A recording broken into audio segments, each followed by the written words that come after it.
Hello, I'm Ally Christiani, and welcome to Address the Disconnect, Series 2, Systemic Racism in Policing. Since the inception of police forces in America, they have been used as the overseer of maintaining minority oppression. In this video, I will explore the idea of police in this country and how their brutality played a hand in some of America's deadliest riots and greatest calls for change. Slave patrols were created in response to the increase in runaways and almost successful uprisings like the Stono Rebellion in 1740. The first slave patrols began in South Carolina to help enforce these new slave codes that soon spread to the surrounding southern states. Slave patrols were groups of white volunteers who used violent and abusive tactics to maintain the law. Slave patrols gained more power after the passing of the Fugitive Slave Act of 1793, which furthered the control of the slave-holding states. In the 1830s, where the creation of a police force begins formally in the city of Boston. The only difference is they were now publicly funded and recognized. By the 1890s, every state in America had its own police force. After the Emancipation Proclamation in 1865, we see the laws evolve from slave codes to black codes.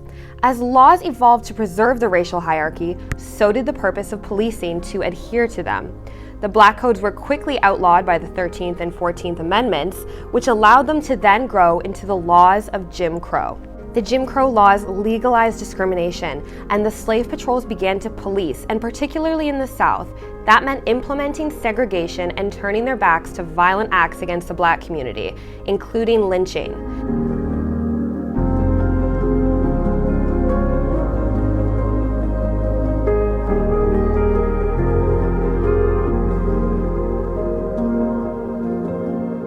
In the 1960s, the militarization of the police began under President Nixon when he declared the war on drugs.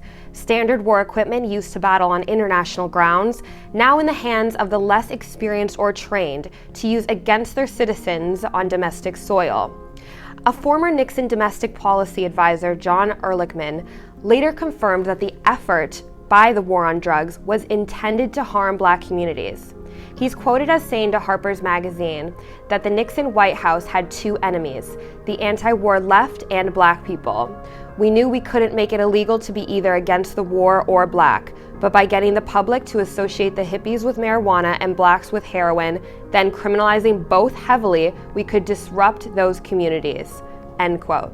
Throughout history, black people have always fought for their basic human and civil rights against police brutality. But it was especially during the civil rights era where these riots and revolts really took a turn and hundreds of people died. In 1965, the Watts riots ensued in response to tensions growing between the black community in Los Angeles and the police that monitored them daily. 34 people died.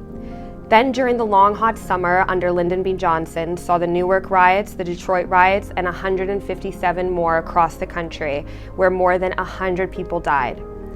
53 years past that time, 2020 saw its own version of the long hot summer, and I believe that we are in the most important phase of the civil rights era.